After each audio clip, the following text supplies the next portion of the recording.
Well, good morning, everyone. Good morning. We're here to talk about unusual career paths, and I suppose it doesn't get more unusual than going from a boy band to working in a large corporation to starting your own company. To talk about your career, we need to go back, in fact, way back to the 90s. So, what motivated you to start a boy band in the first place? Oh, that's fun. Let me think. I was in my holiday on a holiday trip with one of my best friends. We were annoyed by going out, laying down there on our beds, and we thought, hey, let's become pop stars. It's really like that. And then, okay, how can we become pop stars? And then we came back to Hanover, where I'm grown up, and Musti, it's a famous DJ. He was a young DJ, and we asked him, hey, Musti, we would like to sing, because I was singing. Sorry about that. I was singing in a boys' choir in my school, and he said, okay, let's try something out. And we started with 2 guys, and then I said, okay, we need more, and we need more, even more quality. It was nice, but it was only nice. It wasn't kicking asses. And then I asked Musti, come on, you got to have some demo tapes they sent you. And he said, yeah, I've got a bunch of demo tapes. It's down in the basement, and you can have a look. Just put everything out. And I took all the demo tapes, went home, and after 2 days, I've selected those voices who I liked best, and then afterwards I've watched or called the guys, and yeah, and the rest of the story is 20 number 1 hits in more than 20 number 1 hits worldwide, and 10 million sold discs. That was my really first startup then, if you want to. Yeah.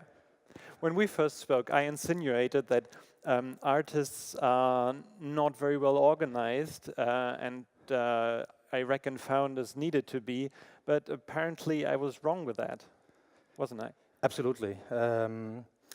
Today, if you see success, you never see behind the scenes that so much work, so much passion, so much sacrifices, and as a boy band or as a band, as a musician, you have to make the biggest sacrifices, because you have to work so much in advance, and you never know if you're gonna succeed, if you're gonna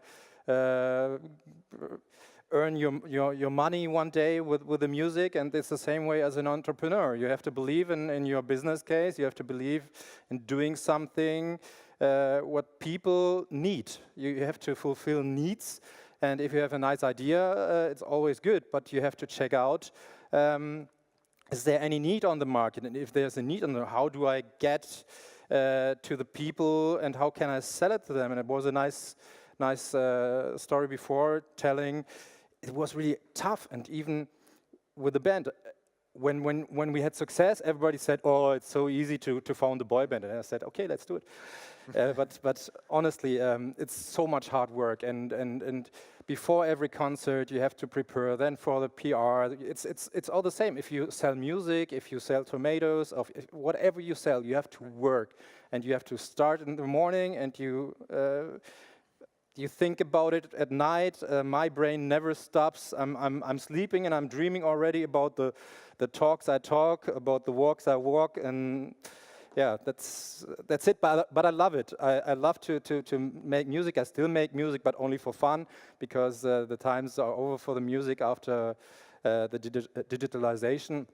But it was great to have this kind of way. He was saying that I switched from boy band to entrepreneur. It took me really nearly about 15 years this way. So it was not like from one day to another.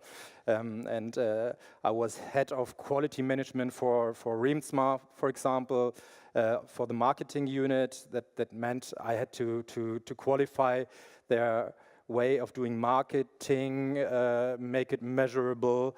And afterwards, you just named it, or Zeki just named it, I pitched for Maserati the digital communication, and they tried it out with a boy band member. That's really something. If a brand like Maserati is saying, hey, okay, you were singing before and now you're making marketing, and I pitched it, and for half a year, and I made Maserati #1 in Germany in all social media channels with a team of 2 people.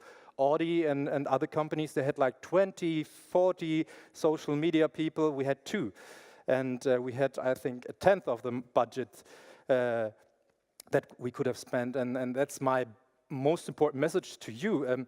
Use the right tools, be passionate about it, and tell the stories to touch the people with the product. Because what I did that time, I made the Maserati becoming human. It was Maserati was talking to the audience. It wasn't. That was, and today all the companies they try to humanize those cars, and yeah. And then I found it free me. But let's first get back to the boy band time, and particularly the time after that, which wasn't all, you know, highs and joy and fun. So how did you cope with the difficult times? Because, you know, when you're running a business, it's the same. It's never only, you know, going uphill. So how do you cope with stress? How do you cope with bad press coverage? How do you cope with all this? Yeah, that's pretty true. At the end of the day, you have to have the strength from inside. You have to believe in what you're doing. You have to have the right influential people around you.